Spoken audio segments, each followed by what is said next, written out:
I'm sure you've been hearing about how the US government is selling off parcels of land for incredibly cheap. You can get your very own lighthouse or abandoned Department of Wildlife building for a few $1,000s. They say it's so these buildings and sites can be maintained by private citizens, rather than continue to spiral into disrepair. Recent experience has led me to the conclusion that the real reason is far more sinister. I knew it was going to need some work when I saw the pictures. Peeling paint, doors taken off their hinges, the thin spiral staircase leading to the top was missing a step. But with a starting bid of $1,000, on the off chance that it worked out, it was worth it. I threw out $1 over the minimum bid late at night, and then went to bed with zero expectations. None too fondly recalling the old eBay days when someone would jump in and outbid you at the last minute. So I was genuinely shocked when I woke up to an email that I'd actually won. It didn't take long for me to realize that I was in way over my head. The excitement I felt over owning a place of my own dissolved the moment I saw the tall gray structure looming above me on the horizon. The picture on the website had shown the quintessential red and white striped lighthouse, with turquoise waters and the deep blue sky as a backdrop. This building was a stark gray pitted stone tower, sitting atop a windowless cement base. I checked the paperwork. This was the correct address. I tried the code on the lockbox. It worked. I emailed the contact information from the website, but I wasn't sure what else to do while I was waiting, other than check out the inside. As I walked the narrow and winding path to the door, I couldn't help but notice how the beach grass and flowers that dotted the rest of the landscape stopped abruptly at the beginning of the pathway. Seabirds, too, stayed far away. Walking in, I was overwhelmed by the amount of work I could tell the place was going to need. It was even worse than the pictures had indicated. Paint had long peeled off, revealing large patches of discoloration on the walls and ceiling. Doors from the small rooms had been taken off their hinges, and used to board up the entrance to the cement cylinder that served as the base. There was a sort of heaviness I felt the moment I stepped over the threshold. At the time, I chalked it up to buyer's remorse, from seeing the level of disrepair it had fallen into. I've since come to believe that when a place is exposed to centuries of death, loneliness, and madness, it becomes as much a part of it as the floors or walls or roof. The company replied. They seemed as confused as I was about the pictures, and apologized for the mix-up. It seemed like an innocent mistake. It probably should have deterred me, but I was still caught up in the high of owning my own land, picturing moving out of my apartment, not having a rent or mortgage. Well, I was right, in a way. I certainly won't need to worry about rent again, or mortgage, or anything else outside of this place, for that matter. I had reached out to several contractors, trying to line up repairs. Floors, walls, doors, stairs, you name it, there was something wrong with it. Most had straight up turned me down when they heard where the job would be. Some politely but nervously declined. Others just hung up on me. It took me weeks to finally find someone, from 2 towns over, that was willing to come out and even take a look. He was a friendly guy who introduced himself as Joey, and offhandedly mentioned that he was surprised to see the place with another new owner so soon. Before I could ask any follow-up questions to that, he was off measuring, and jotting down notes, and then disappeared up the stairs.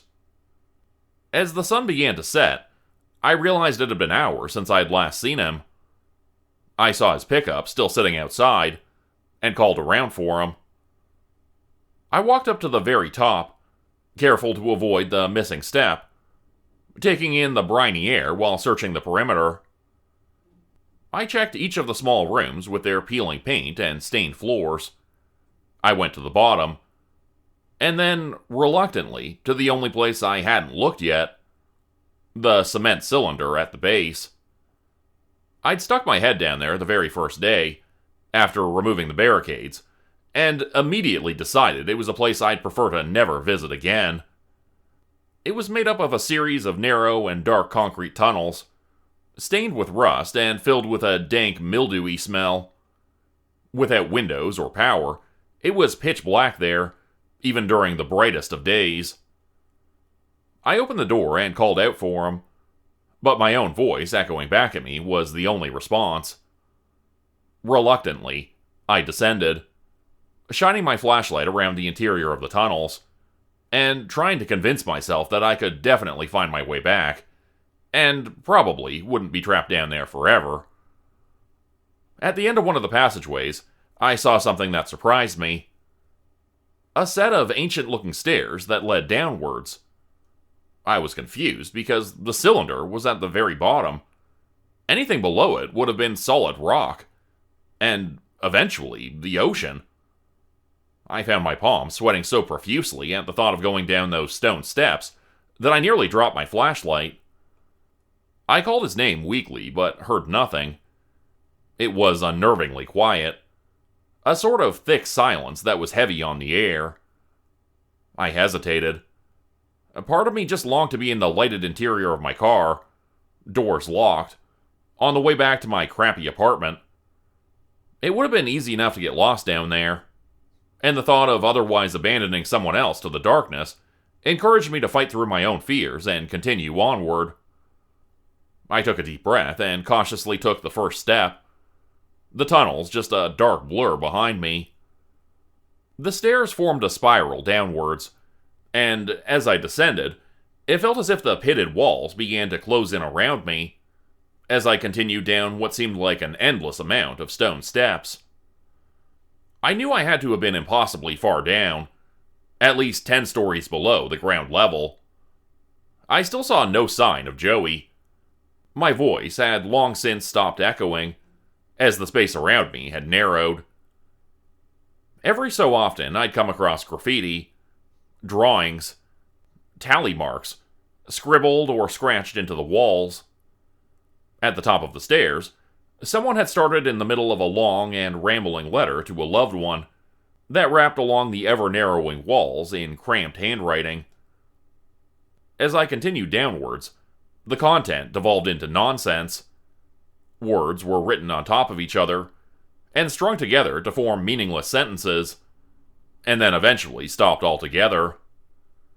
Different handwriting had picked up where it left off, and had simply said, "They are waiting." Others seemed to have underlined and circled the phrase, in agreement, as they too walked by. After I passed an "I'm not ready yet" that looked to have been written in blood, I decided that I was done reading graffiti, and that I'd focus strictly on the stairs. The darkness, the narrowing walls, the slick steps. I paused at one point and wondered why I was still going. But besides the guilt if I gave up, I felt compelled to. Eager, almost. Just as the space became so tight that the stone painfully scraped against my shoulders, the stairs sharply stopped, at a small platform that opened into a tiny room. The first one I'd seen since I'd been down here. The walls were covered with apologies, goodbyes, confessions, love letters. Some written, some carved into the stone. Of those that were still legible, some were written in anguish, others with fear. Some were just pure madness, but not one of them expressed hope. Someone had written "Exit here" in large, disjointed letters, with a crudely drawn arrow pointing downwards to a hatch in the floor. I hesitated for a moment, knowing that there was nothing below us but rock and ocean, and I should have hit those hours ago. But decided I'd come all this way, I might as well keep going. It led to even more stairs, but this time, the steps were those of a tight iron spiral staircase, one step missing. I felt a sudden stale breeze as I descended. There were windows around me that opened into the pitch-black night. It was so dark outside that I hadn't even realized there were windows at all at first. I froze, confused. I wasn't sure how I managed to get myself so utterly turned around. I knew I'd been walking downwards the entire way. I was certain of it. Yes, I was tired. It was dark. But I knew up from down. I heard a sound from below. A whirring. And thought I'd finally found Joey. Or, somehow, some sort of exit. Something. Anything but more stairs. Relieved, I decided to continue downwards. Upwards. The direction I'd been going. At the bottom was a ladder leading to another hatch in the floor. I climbed down, opened it, and, to my utter confusion, found myself standing at the top of the lighthouse. I grasped for the railing, to orient and brace myself against the strong, stinging wind. I couldn't see the moon, stars, or any light reflecting on the water around me. It was somehow darker outside than it had been in the tunnels, and the unlit stairwell.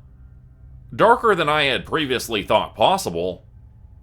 The choppy black waters of the sea were indistinguishable from the sky, from the land, even with the steady flash of the strangely tinted automated light. The whirring I'd heard. I could see very little. At first, I felt a wave of relief at seeing Joey's car was gone. He'd made it out. But it was short-lived when I realized that mine was gone too. The shore, the beach houses in the distance, everything was gone. The wind had picked up. Instead of the light and briny sea air, it was heavy in my lungs, and had a smell.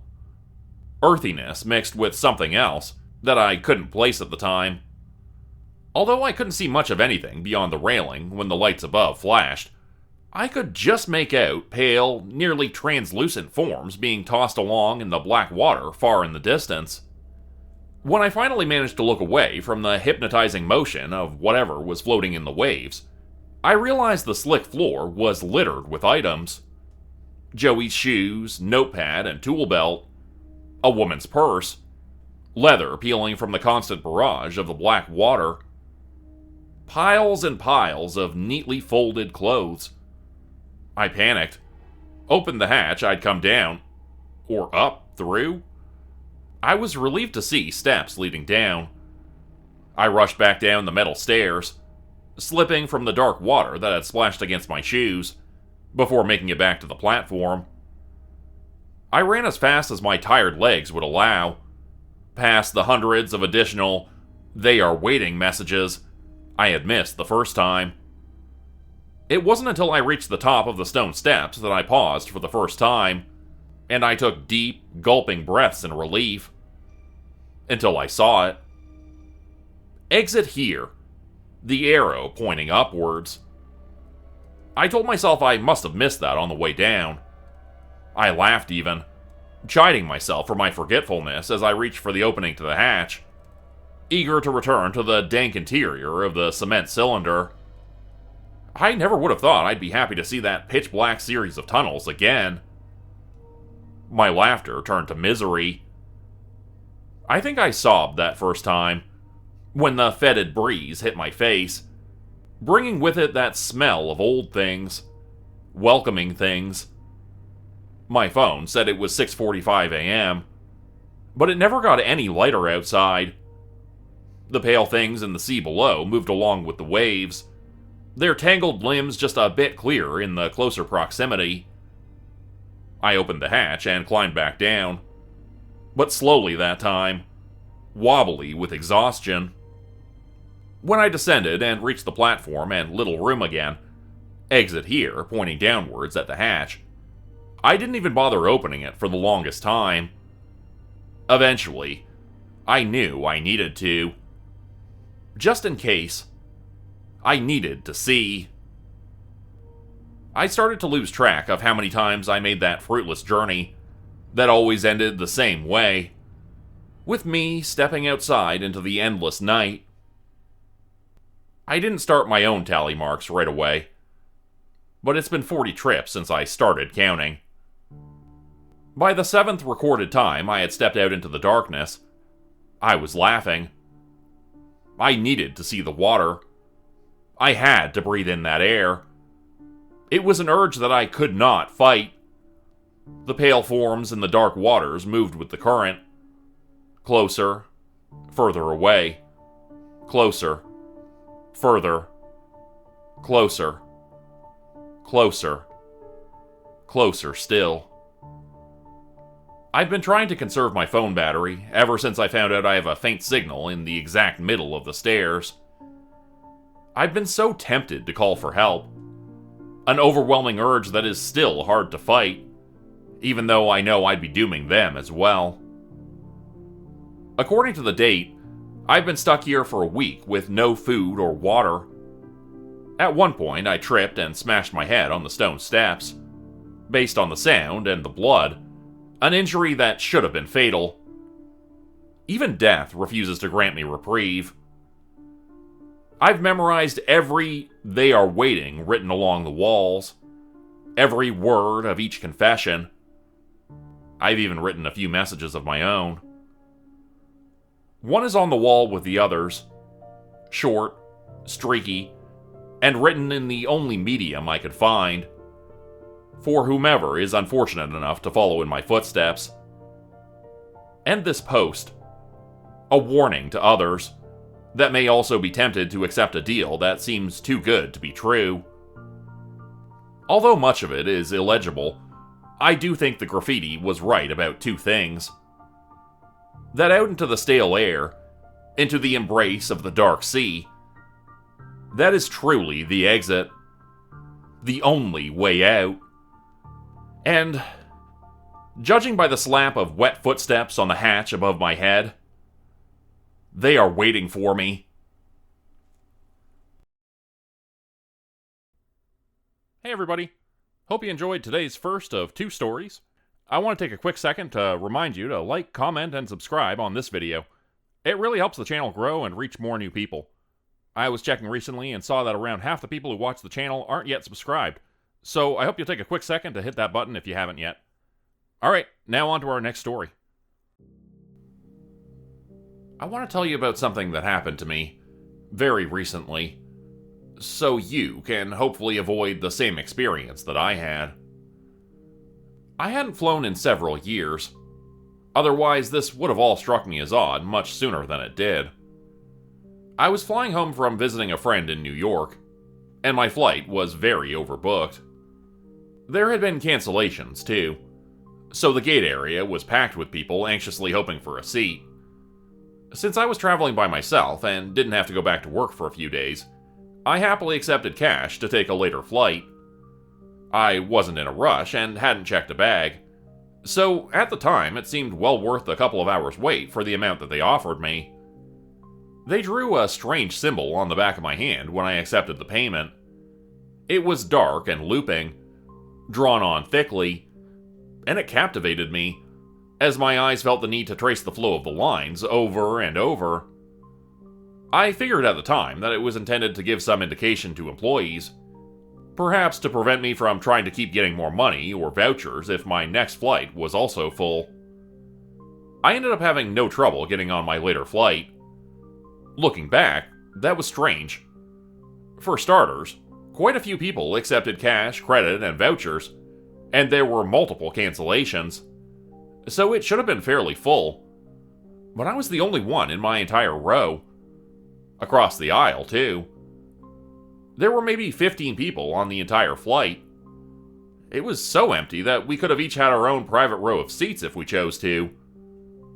Otherwise, it was an uneventful flight.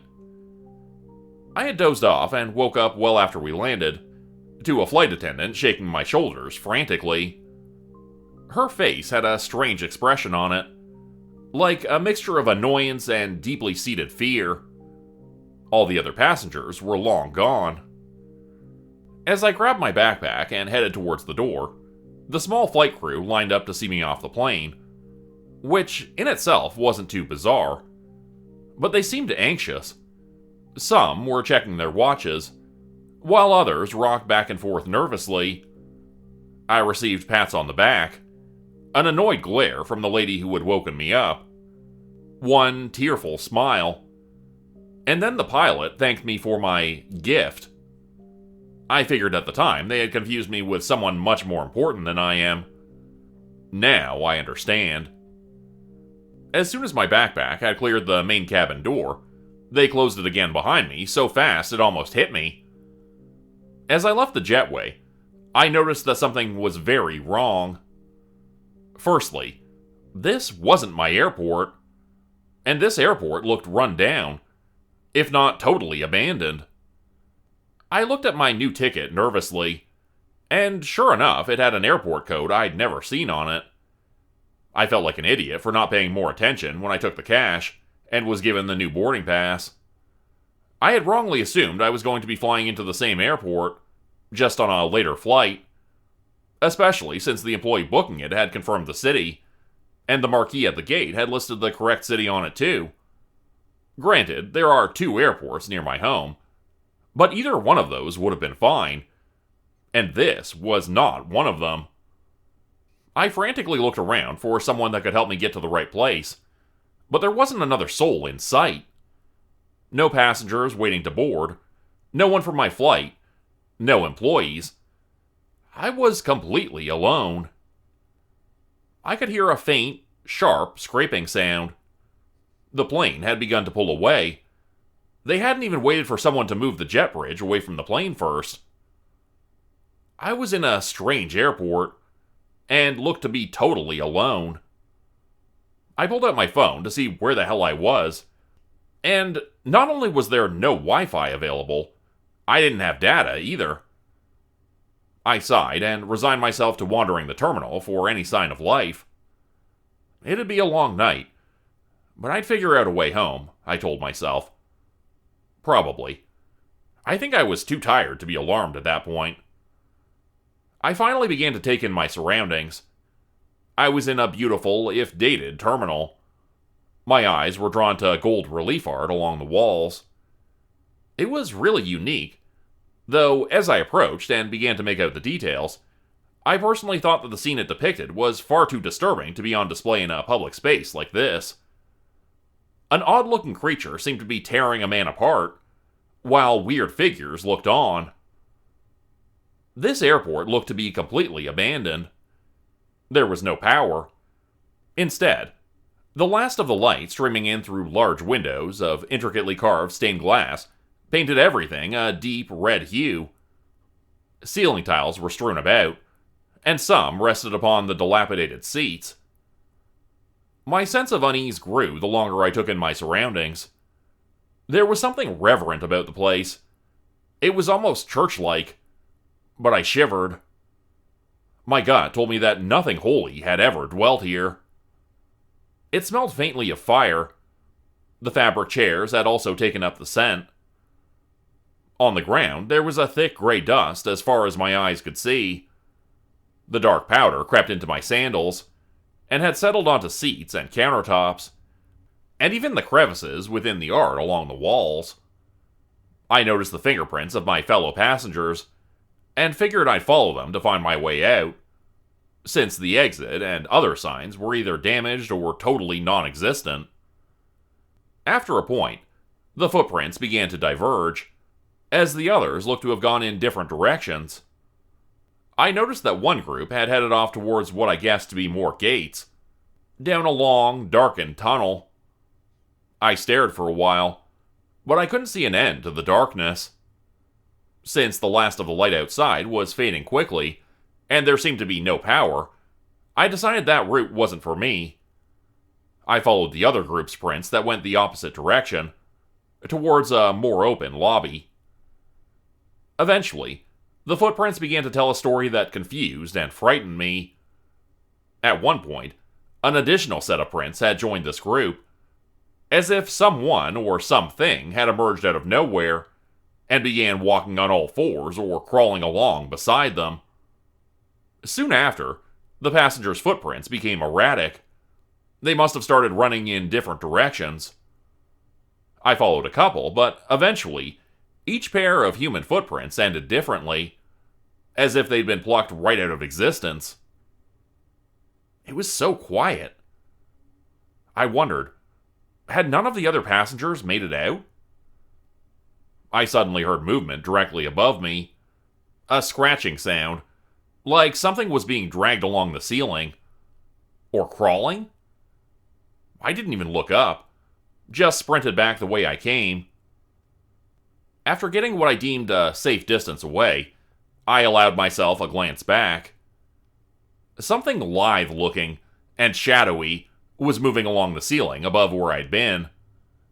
It eventually disappeared back into a hole left by a fallen ceiling tile. I was back near the stained glass windows and gold art, where I had first deplaned.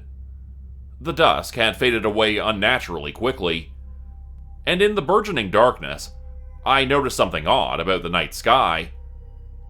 It wasn't like sky I could see from home. It was too clear. There was no light pollution, and I could see more stars than I'd ever seen before. It was as if there wasn't a single light in existence. I steeled myself, fueled by my growing sense of unease, and reluctantly decided I'd try heading through the tunnel. As I approached, and my eyes adjusted to the darkness, I noticed something strange up ahead of me. It was unlike anything I had seen before, but seemed to be some sort of living creature, and it was cradling one of the passengers from my flight. It was smooth and seamless looking, but the more I stared, the less the details seemed to make sense. Limbs and features didn't line up with the body. They swirled and shifted, and had only a vague suggestion of form, but the pieces never fully connected. The only thing I could clearly see was the same symbol I had on my hand, which looked to be carved into what I presumed to be the torso of this thing. Looking at the creature gave me a stabbing headache. Even now, I can't fully describe what I saw. Just bits and pieces. Long, thin appendages that seemed to flow in and out of existence. A featureless face with indentations where features should have been.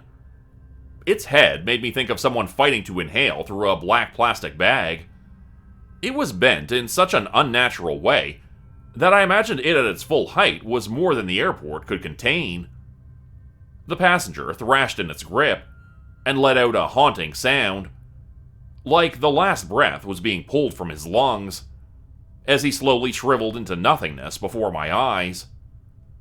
The creature, in response, gave a deep sigh that seemed to indicate contentment, and I once more smelled that acrid burning smell.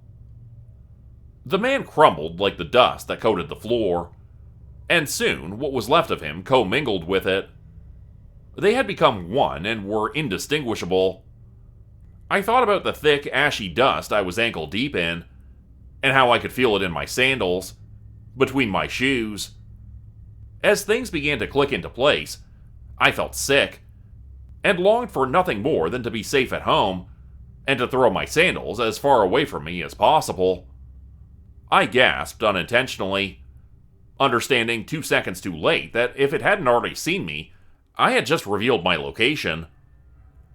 It began to move closer, and I realized then, in a moment of panicked clarity, that I knew of a door to outside. Granted, it had probably been a 10-foot drop to the ground, but that seemed a hell of a lot more appealing than sharing the man's fate I had just witnessed. I ran, shuffling through the ash back towards the jetway, and closed the door behind me. It was almost more habit than anything, as I highly doubted the door would be able to hold back something like that. When I got to the end, despite the clear, deep night I had seen from the terminal, I could see a grassy field lit by the setting sun through the opening. There was no runway or any other visual cue that I was at an airport. There were just scrubby trees and yellowed grass, burnt by the summer heat for as far as my eyes could see. It looked like home. I tried to reach it, but couldn't. It was like hitting an invisible wall. I thought for a moment and then tried my other hand. I realized that everything except my marked hand could pass through. I rubbed at it, but it was drawn in thick black lines using permanent marker. Of course. I scrubbed for what felt like an eternity, and I tried not to picture that monster emerging from the door in the terminal, shifting, liquid-like, its massive body blocking all escape as it closed in.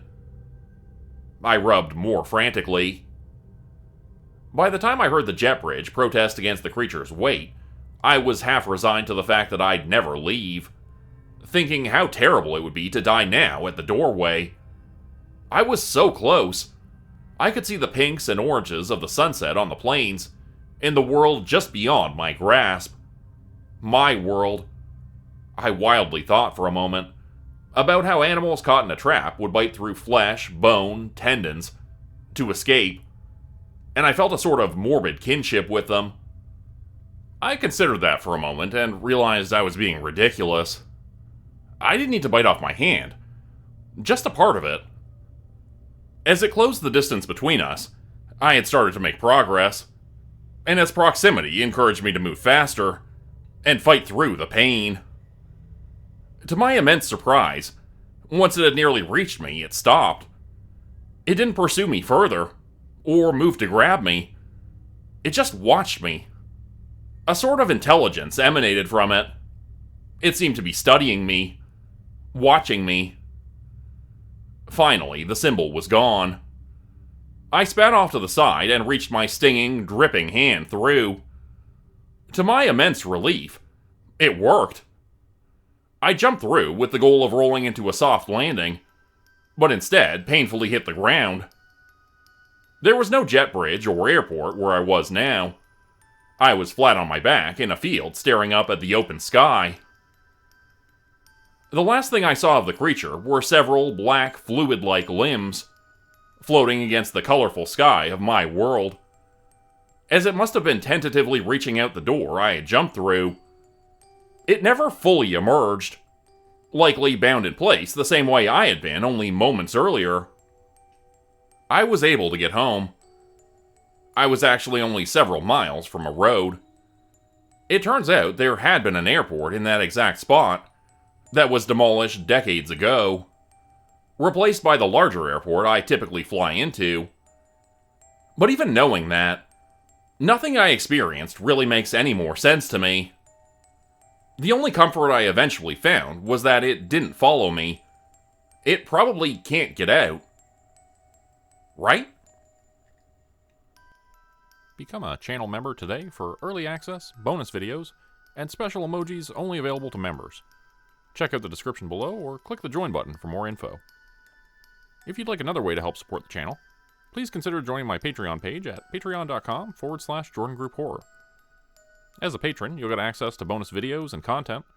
You'll be credited at the end of every video going forward, and if you decide to stay for 3 months, I'll name a character after you which will be featured in a Hollow's End story. Links to join the Patreon are in the description. Thanks everyone for listening. Please like, subscribe, and comment to help the channel continue to grow. And see you again next time at 4 p.m. Eastern Standard Time. Hope you have a great night.